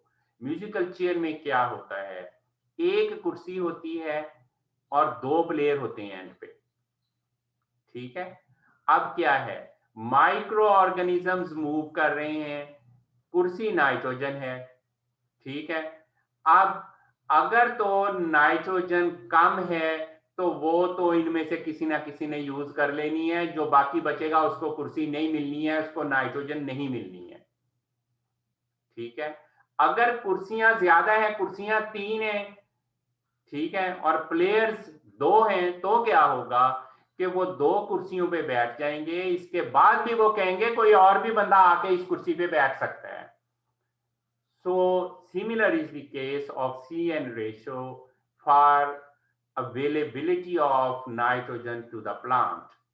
So मैं इसको आगे जाके फर्दर है, and nitrogen limitation is dictated by CN ratio। जो बात मैंने अभी एक्सप्लेन की है कि नाइट्रोजन की लिमिटेशन पौधे के लिए ये किससे डिटरमिन होती है, CN रेशियो से। अगर आप कोई ऐसा मटेरियल सॉइल में ऐड कर देते हैं जिसकी CN रेशियो वाइड है, वाइड का मतलब है उसमें कार्बन ज्यादा है नाइट्रोजन कम है, तो क्या होगा, उस कार्बन को यूज करते हुए वहां पे माइक्रो ऑर्गेनिजम्स की पॉपुलेशन बढ़ेगी। जब माइक्रो ऑर्गेनिजम्स की पॉपुलेशन बढ़ेगी तो उन्हें अपनी जरूरत के लिए नाइट्रोजन भी चाहिए। सो जितनी थोड़ी बहुत नाइट्रोजन वहां पे मौजूद होगी वो उसको यूज कर लेंगे, लिहाजा पौधे को नाइट्रोजन नहीं मिलेगी, और इसलिए अगर आप वाइड CN रेशो वाला मटेरियल सॉइल में ऐड कर देंगे तो क्या होगा, पौधे का कलर पीला हो जाएगा क्योंकि उसको नाइट्रोजन की डेफिशिएंसी हो जाएगी। सो अगर कभी ऐसा हो कि आपने वाइड CN रेशो वाला मटेरियल डालना है तो फिर आपको उसके साथ थोड़ी यूरिया या नाइट्रोजन डालनी चाहिए ताकि वो माइक्रो ऑर्गेनिजम्स की रिक्वायरमेंट पूरी हो जाए, और उसके बाद वो फिर उस मटेरियल को वहां पे मौजूद नाइट्रोजन को डिग्रेड कर सकें for use by the plants, ठीक है। जैसे फॉर एग्जांपल आपने व्हीट स्ट्रा या राइस स्ट्रा अगर फील्ड में इनकॉर्पोरेट करना है तो आपको उस वक्त थोड़ी सी नाइट्रोजन भी डाल देनी चाहिए साथ, ताकि माइक्रो ऑर्गेनिजम्स की नाइट्रोजन की रिक्वायरमेंट पूरी हो जाए और वो फिर इस मटेरियल को डिग्रेड करें और इसमें मौजूद नाइट्रोजन रिलीज करें for use by the plant. I hope आपको इस कॉन्सेप्ट की समझ आ गई होगी कि CN रेशियो क्यों इंपॉर्टेंट है और हम क्यों कहते हैं कि CN रेशियो वाइड होनी चाहिए या नैरो होनी चाहिए। सो CN ratio for bacteria is 4 to 5। अगर बैक्टीरिया हो साल में उसने डिकम्पोज होना हो तो उसकी CN रेशियो जो होती है वो 4 to 5 होती है। CN ratio for fungi is 10 and CN ratio for soil microbial biomass is 8. So net balance between mineralization and immobilization is at 8. 40% of carbon in organic matter incorporated into cell mass, rest is lost as carbon dioxide. So 40% जो carbon organic matter में होती है उससे cell mass बन जाता है। Cell mass means bacteria, fungi, actinomyces ये बन जाते हैं, या पौधा उसको यूज करके नए सेल्स बना लेता है। Rest of the carbon is lost as carbon dioxide to the atmosphere. CN ratio increased by a factor of 2.5 to account for carbon loss during respiration. So जब CN रेशियो जो है अगर carbon loss हो रहा हो तो CN ratio that can increase by a factor of 2.5, क्योंकि carbon का लॉस हो रहा है तो फिर CN रेशियो इंक्रीज हो जाती है ना, क्योंकि कार्बन कम हो जाती है नाइट्रोजन बढ़ जाती है। Okay, so अब during mineralization अमोनियम बनती है, हमने ये बात की है. Where does this ammonium go? What is the fate of ammonium? What is the fate of ammonium? So that ammonium can be taken up by plants and microorganisms. पौधे ले सकते हैं या microorganisms ले सकते हैं. That can be incorporated into living biomass or bound to non-living organic matter such as soil, colloid or humus. ठीक है, वो लिविंग बायोमास में जा सकती है, वो उसको यूज कर सकते हैं, या वो नॉन लिविंग ऑर्गेनिक मैटर के ऊपर अटैच हो सकती है. That can be fixed inside clay mineral. वो जो मैंने पहले मिसाल दी थी 2 to 1 टाइप जो क्ले मिनरल्स होती हैं, उनकी जो इंटरलेटर साइट्स होती हैं, वहां पे ये अमोनियम फिक्स हो सकती है. और that can escape into the atmosphere, वो एटमॉस्फेयर में जा सकती है. और अभी हमने नाइट्रोजन साइकिल पढ़ा था, that can undergo nitrification, that can oxidize to nitrates with the help of two-step process, Nitrosomonas and Nitrobacter, the two bacteria which convert ammonium into nitrate. So this is the fate of nitrate, right? So this is the ammonium which is produced. Where does it go? So then comes the process of nitrification. So हम पूरी तरतीब से चल रहे हैं. हमने nitrogen से शुरू किया, अमोनियम की बात की, मिनरलाइजेशन और इमोबिलाइजेशन दोनों की बात की, फिर अब हम बात करने लगे हैं नाइट्रिफिकेशन की. नाइट्रिफिकेशन क्या है? So nitrification is microbially catalyzed conversion of ammonium to nitrate. So अभी मैं आपको उससे साइकिल से ये एक्सप्लेन भी कर चुका हूँ कि माइक्रो ऑर्गेनिज्म अमोनियम को ऑक्सीडाइज कर देते हैं to the nitrate, and the nitrifying bacteria are aerobic chemoautotrophs. Aerobic means aerobic conditions में होते हैं. Chemoautotrophs means they are getting their energy from some inorganic compound and they are getting their energy from ammonium. Ammonium को जब oxidise करते हैं तो वहां से वो एनर्जी लेते हैं. एंड कार्बन कहां से लेते हैं? कार्बन डाइऑक्साइड से. ठीक है. So that is why these are chemoautotrophs, aerobic chemoautotrophs. Some methylotrophs, ऐसे बैक्टीरिया जो मिथाइल से अपनी कार्बन की रिक्वायरमेंट पूरी करते हैं. They can use methane monoxygenase enzyme to oxidize ammonium. वो मीथेन मोनोक्सीजिनेज एंजाइम है, इसको यूज कर सकते हैं टू ऑक्सीडाइज अमोनियम. एक्चुअली जैसे कार्बोहाइड्रेट्स बनते हैं, इसी तरह से बाज का हमने साइकिल में पढ़ा था, कार्बन से, कार्बन डाइऑक्साइड से मीथेन भी बनती है. तो उस मीथेन की ऑक्सीडेशन में जो एंजाइम यूज होता है, that is methane monoxygenase enzyme. So जो मिथाइलोट्रॉफ्स होते हैं, जिन्होंने उस मीथेन से अपनी एनर्जी लेनी होती है, वो क्या करते हैं? They can also oxidize ammonium with the help of this enzyme. Some heterotrophic fungi have also been reported which can be responsible for nitrification. अब तक आपने बीएससी तक यही पढ़ा था सिर्फ कि एरोबिक कीमोऑटोट्रॉफ्स होते हैं जो नाइट्रिफिकेशन के लिए रिस्पॉन्सिबल हैं. लेकिन अब देखें, हमने उसमें थोड़ी एडिशन की है. हम कह रहे हैं कि कुछ मिथाइलोट्रॉफ्स भी होते हैं और कुछ हेटेरोट्रॉफिक फंजाई भी होती हैं जो नाइट्रिफिकेशन कर सकती हैं. और even the autotrophic nitrifiers, they are closely related to bacteria. जो ऑटोट्रॉफिक नाइट्रिफायर हैं वो ज्यादा क्लोजली रिलेटेड है नाइट्रिफिकेशन से. और उसके जो बेस्ट नाइट्रिफायर्स हैं, जो बेस्ट जेनरा हैं, वो है Nitrosomonas which oxidizes ammonium to nitrite, the first step, and Nitrobacter which oxidizes nitrite to nitrate, the second step.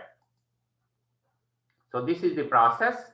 Ammonium is oxidized to nitrite in the first step, and this much energy is released, which is used by the microorganism. And this is the second step. Nitrite is converted to nitrate, and this much energy is released. So it's a two-step energy producing reaction, but inefficient reaction requiring 34 moles of ammonium to fix 1 mole of carbon dioxide. So इसको इतनी ज्यादा energy चाहिए होती है इसके लिए, nitrification के लिए. So it is catalysed by ammonium monooxygenase enzyme. ये जो एंजाइम है ये इसको फिर कैटलाइज करता है. Nitrification is even less efficient, that requires 100 moles of nitrite to fix 1 mole of carbon dioxide. अब नाइट्राइट से अगर फिक्स करनी है तो और ज्यादा एनर्जी उसको चाहिए होती है. So optimum pH for nitrification is 6.6 to 8, and nitrification rate is slow at pH less than 6. Below pH 4.5, nitrification is completely inhibited. There is no nitrification taking place below pH 4.5. And increased nitrogen input into the nitrogen environment. और इस तरह से अगर बहुत ज्यादा nitrogen आपने डाल दी हुई है तो वहां पे भी नाइट्रिफिकेशन नहीं होगी. एंड एग्रीकल्चरल इकोसिस्टम में भी डिपेंड करेगा. अगर आपने वहां पे बहुत ज्यादा नाइट्रोजन डाली है तो भी ये डिपेंड करेगा उसको. सो नाइट्रेट इज एन एनायन. या आपको पता है कि नाइट्रेट एनायन है, इस पे नेगेटिव चार्ज होता है. तो it is very mobile in soil system, क्योंकि सॉइल पे भी नेगेटिव चार्ज होता है. सो क्या होता है, it is sensitive to variety of chemical inhibitors. ये बहुत सारे केमिकल इनहिबिटर्स को सेंसिटिव है जो नाइट्रिफिकेशन का प्रोसेस रोक देते हैं. So nitrification process in managed system can result in nitrate leaching. क्योंकि इस पे नेगेटिव चार्ज है, सो अगर आप इरिगेशन करेंगे तो नाइट्रेट नेगेटिव चार्ज की वजह से लीच डाउन हो जाएगा, लिहाजा पौधे को नहीं मिल सकेगा. लीचिंग होती है to move beyond the root zone, लिहाजा जब रूट जोन में नहीं है तो पौधे को नहीं मिलेगा, उसका कोई फायदा नहीं होगा. बल्कि उल्टा नुकसान ये होगा कि ये जब ग्राउंड वाटर में चला जाएगा और आप उस पानी को पंप करके पिएंगे तो इसकी एक्सेस हो जाएगी, और इसकी एक्सेस सर्टेन डिजीजेस काज करती है. सो नाइट्रिफिकेशन की आप कह सकते हैं कि nitrification is a mixed blessing. इसके फायदे भी हैं, इसके नुकसान भी हैं. कुछ माइक्रो ऑर्गेनिजम्स या पौधे नाइट्रिफिकेशन लेना पसंद करते हैं, सो ये उसकी ब्लेसिंग है. ठीक है. सिमिलरली अमोनियम ज्यादा लॉस हो जाता है गैस की फॉर्म में, एटमॉस्फेयर में, अमोनिया फॉर्म में. सो अगर नाइट्रेट हो तो वो कम लॉस होता है, सो ये भी ब्लेसिंग है. लेकिन इसकी मिक्स्ड ब्लेसिंग का नुकसान क्या है कि ये लीच डाउन होकर ग्राउंड वाटर में जा सकती है, और अगर एनारोबिक कंडीशन है तो इसकी डीनाइट्रिफिकेशन हो सकती है, ये लॉस हो सकता है. सो ग्राउंड वाटर कंटेमिनेशन हो सकती है नाइट्रेट की वजह से, जिससे डिजीज एक काज होती है जिसको हम मीथीमोग्लोबिनीमिया कहते हैं, मीथीमोग्लोबिनीमिया. और उससे नाइट्रोसामीन्स बन जाते हैं जो कार्सिनोजेनिक होते हैं. एंड यूट्रोफिकेशन का प्रोसेस हो जाता है. यूट्रोफिकेशन इसका मतलब ये है कि पानी में ना न्यूट्रिएंट्स की मिकदार ज्यादा हो जाती है, जिसकी वजह से एल्गी ज्यादा ग्रो करती हैं. जब एल्गी ज्यादा ग्रो करती हैं तो वहां पे जितनी ऑक्सीजन होती है वो यूज कर लेती हैं, बल्कि वो खुद भी जब मरती हैं तो वो कार्बन डाइऑक्साइड रिलीज करती हैं. लिहाजा वहां पे कंडीशंस एनारोबिक हो जाती हैं और वहां पे फिर एरोबिक ऑर्गेनिजम्स ग्रो नहीं कर सकते हैं. This is eutrophication. ये आप बहुत दफा बहुत सारी क्लासेस में पढ़ चुके हैं. So these are the examples of chemoautotrophic nitrifying bacteria. You can see the major ones are the Nitrosomonas. ये उसकी species हैं. And these are ammonium oxidizers, and these are the nitrite oxidizers, the second step. ठीक है. आप देखें major Nitrosomonas और Nitrobacter हैं, लेकिन और भी हैं. So ये थी जो केमिकल नाइट्रिफिकेशन होती है। अब हेटेरोट्रॉफिक नाइट्रिफिकेशन भी रिपोर्ट हुई है कि हेटेरोट्रॉफिक ऑर्गेनिज्म, जैसे ऑर्गेनिज्म जो ऑर्गेनिक मैटर को यूज करते हैं, वो भी नाइट्रिफिकेशन के लिए रिस्पॉन्सिबल हैं। लेकिन वो ये काम क्यों करते हैं, ये अभी तक क्लियर नहीं हो सका कि अगर वो इस स्टेप से एनर्जी नहीं लेते तो फिर वो ये काम क्यों करते हैं। वो नाइट्रीफायर्स, इसमें बोथ फंजाई और बैक्टीरिया दोनों शामिल हैं। फंजाई की मिसाल एस्परजिलस है और बैक्टीरिया की मिसाल ये अल्कैलिजीन्स और प्रोबैक्टर वगैरह हैं। ठीक है, सो हेटेरोट्रॉफिक माइक्रो ऑर्गेनिजम्स भी नाइट्रिफिकेशन का प्रोसेस करते हैं, लेकिन ये इससे नाइट्रोजन इससे एनर्जी नहीं लेते। जबकि जो पहले हमने ऑटोट्रॉफिक नाइट्रिफिकेशन पढ़ी थी उसमें हमने कहा था कि वो उससे एनर्जी लेते हैं। सो ए पर्टिकुलरली इंटरेस्टिंग बैक्टीरियम जो बड़ा इंटरेस्टिंग है आप वो ये है, ये थायोस्फेरा पेंट्रोट्रोपा एक बैक्टीरिया है which is heterotrophic nitrifier that can also denitrify under aerobic condition। इसकी खूबी ये है कि ये नाइट्रिफिकेशन करता है और साथ में ये एरोबिक कंडीशंस में भी डीनाइट्रिफिकेशन कर सकता है। हालांकि नॉर्मली डीनाइट्रिफिकेशन जो है वो एनारोबिक कंडीशंस में होती है। So unlike the autotrophic nitrifiers, मैंने पहले बताया जैसे heterotrophic nitrifiers gain no energy through this activity. In fact it is uncertain what benefit the heterotrophic nitrifiers gain by oxidizing organic nitrogen, although hydroxamic acids which act as cytophores compounds involved in iron acquisition are one type of oxidized nitrogen product। So ये वो product है जो इनसे बनती है जिनको हम साइटोफोर्स भी कहते हैं, लेकिन ये एनर्जी नहीं लेती हैं तो करते क्या हैं ये अभी तक क्लियर नहीं है। ठीक है, सो ये मैं क्लोज करना चाह रहा हूं इस पे। ये चीज इसको समझ लें, द फैक्टर्स ऑफ नाइट्रिफिकेशन, इसको अगर आप समझ लें तो आपको वो सारे समझ आ जाएंगे। अगर नाइट्रिफायर्स मौजूद हैं तो नाइट्रिफिकेशन होगी। ठीक है, अगर मौजूद नहीं है तो नाइट्रिफिकेशन इम्प्रोबेबल है। ये नाइट्रिफिकेशन प्रोबेबल मींस नाइट्रिफिकेशन के चांसेस हैं। इस तरफ को अगर जाएंगे आप तो नहीं है चांसेस। अगर नो है तो नाइट्रिफिकेशन के चांसेस नहीं, यस है तो चांसेस हैं। Nitrifiers present, no, no nitrification. Yes, yes, there are the chances of nitrification. Then conditions are aerobic. If yes, chances are there. If no, no chances. Then ammonium available. क्या ammonium है सही जिसने nitrate में convert होने? If it is low, then nitrification is improbable. If it is high, then nitrification is possible. So temperature, pH, nutrients and inhibitors, अगर ये सारे favourable हैं तो नाइट्रिफिकेशन के चांसेस हैं, अगर ये फेवरेबल नहीं है तो नाइट्रिफिकेशन के चांसेस नहीं है। So if all factors are favourable then nitrification is possible. If any factor is unfavourable then significant rates of nitrification are unlikely. इनमें से कोई भी अगर अनफेवरेबल हो जाए तो नाइट्रिफिकेशन का रेट कम हो जाएगा या बिल्कुल रुक जाएगा। ठीक है, so this is all for today. Next time हम बात करेंगे कि फिर, बल्कि मेरे ख्याल में इसको मैं खत्म ही कर देता हूँ, नाइट्रिफिकेशन इनहिबिटर्स क्या होते हैं। मैंने कहा था कि नाइट्रिफिकेशन के फायदे भी हैं, नुकसान भी हैं, तो उसके नुकसानात से बचने के लिए फिर नाइट्रिफिकेशन इनहिबिटर्स यूज किए जाते हैं। ये क्या होते हैं नाइट्रिफिकेशन इनहिबिटर्स? ऐसे कंपाउंड होते हैं जो अमोनियम को नाइट्रेट में चेंज नहीं होने देते हैं, क्योंकि अगर वो नाइट्रेट बनेगा तो उसकी लीचिंग हो सकती है, उसकी डीनाइट्रिफिकेशन हो सकती है।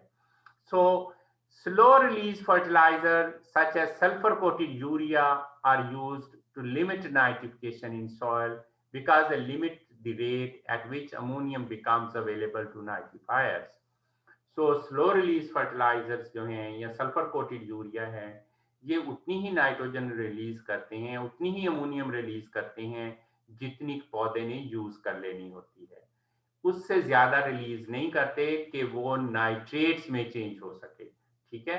सो एक तो ये नाइट्रिफिकेशन इनहिबिटर्स हो सकते हैं। There are also many specific inhibitors of nitrification that differ in their mode of action. कुछ ऐसे भी हैं जो उनका अपना अपना मोड ऑफ एक्शन है, वो नाइट्रिफिकेशन को कैसे रोकते हैं वो मैं आपको भी बताता हूँ। एक तो हैं those are the chelating agents. They remove the copper cofactor in ammonium monoxygenase enzyme.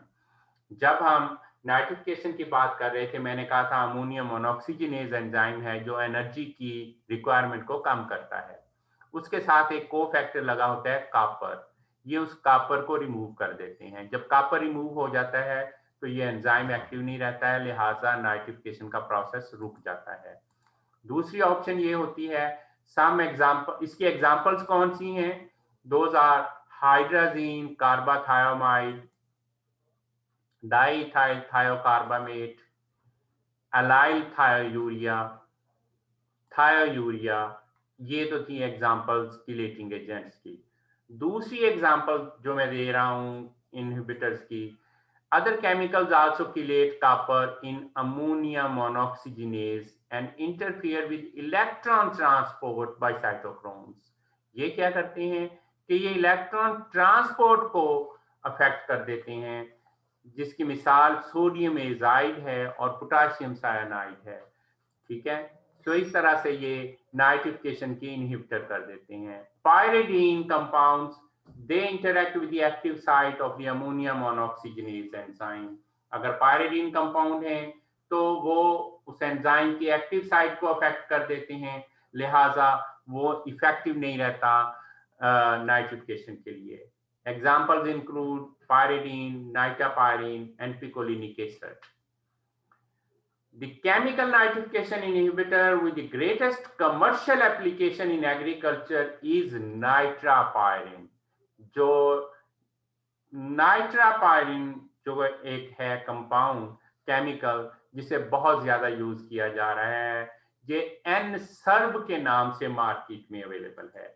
ये इसकी पैकिंग है, इस नाम से ये मार्केट में अवेलेबल है, जिसको नाइट्रिफिकेशन इनहिबिटर के तौर पे यूज करते हैं। Acetylene gas at very low concentration भी नाइट्रिफिकेशन को इनहिबिट कर सकती है, ठीक है। सो अगर आप लैब में स्टडी कर रहे हैं कोई प्रोसेस और आप किसी स्टेज पे उसको नाइट्रिफिकेशन को रोकना चाहते हैं, तो आप एसिटिलीन गैस प्रोवाइड कर दें वहां पे, तो वो आपका नाइट्रिफिकेशन का प्रोसेस उस स्टेज पे रुक जाएगा। So these are the nitrification inhibitors. But virtually एक चीज, this is very important concept, that virtually all of these chemical inhibitors prevent nitrification at the level of ammonium oxidation. आपको अगर आप रिकॉल करें कि नाइट्रिफिकेशन 2 स्टेप प्रोसेस है, पहले step में अमोनियम चेंज होती है टू नाइट्राइट, दूसरे स्टेप में नाइट्राइट ऑक्सीडाइज होता है टू नाइट्रेट। तो नाइट्रिफिकेशन इनहिबिटर जो होते हैं वो हमेशा जो पहला स्टेप है यानी अमोनियम ऑक्सीडेशन टू नाइट्राइट उसको रोकते हैं, ठीक है।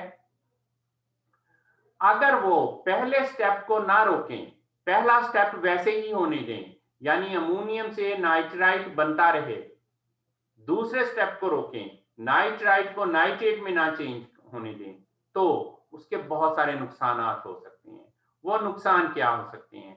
जब दूसरे स्टेप को आप नहीं रोकेंगे, दूसरे स्टेप को रोकेंगे, तो इसका मतलब है नाइट्राइट वहां पे एक्यूमुलेट हो जाएगा, क्योंकि आपने पहले स्टेप को तो होने दिया है, अमोनियम से नाइट्राइट बनने दिया है, नाइट्राइट वहां पे एक्यूमुलेट हो जाता है। उससे क्या होता है? Nitrite is still an anion, so it tends to leach whenever it rains. तो वो जो हम लीचिंग रोकना चाहते थे वो तो नहीं रुकेगी, नाइट्राइट भी एनायन है, सो ये भी लीच डाउन हो जाएगा। Then nitrite is much more toxic to plant growth than either is ammonium or nitrate. So plant toxicity can occur if nitrite accumulate. So plant के लिए toxic हो जाएगा ये वहां पे अगर accumulate होगा। And nitrite in groundwater might rise to concentration high enough so that it poses a problem to adults drinking the water. कि पानी में उसका लेवल इतना ज्यादा हो जाएगा कि जो लोग ये पानी पिएंगे उनके लिए ये प्रॉब्लम काज करेगा। और nitrite is more reactive than ammonium और nitrate, so it has a greater tendency to break down into gaseous products that affects the global atmosphere. So nitrite के ज्यादा चांसेस हैं कि ये ब्रेक डाउन हो के गैसियस प्रोडक्ट्स में change हो, नाइट्राइट से नाइट्रिक ऑक्साइड, नाइट्रस ऑक्साइड बने और एटमॉस्फेयर में चला जाए, और इस तरह से नाइट्रस ऑक्साइड का लेवल या nitrite itself is a greenhouse gas, so it can create certain problems. So इस वजह से जो नाइट्रिफिकेशन का प्रोसेस है उसको हमेशा पहले स्टेप पे ही रोक दिया जाता है कि अमोनियम से नाइट्राइट ही नहीं बनने दिया जाता। ठीक है, and with this we finish for today, and next time हम एक प्रोसेस है एनामॉक्स वो पढ़ेंगे। अब किसी का कोई क्वेश्चन है तो you can ask quickly, I have only 5 minutes.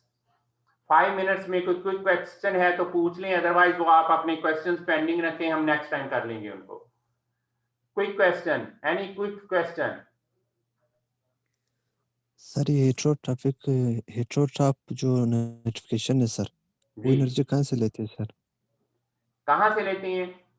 मैंने जी आपको ये सर। बताया है कि अभी तक ये बात क्लियर नहीं। हेट्रोट्रॉफिक जो हेट्रोट्रॉफिक होते हैं कोई भी ऑर्गेनिज्म, ये वो अपनी एनर्जी ऑर्गेनिक मैटर से लेते हैं, ऑर्गेनिक सोर्स से लेते हैं।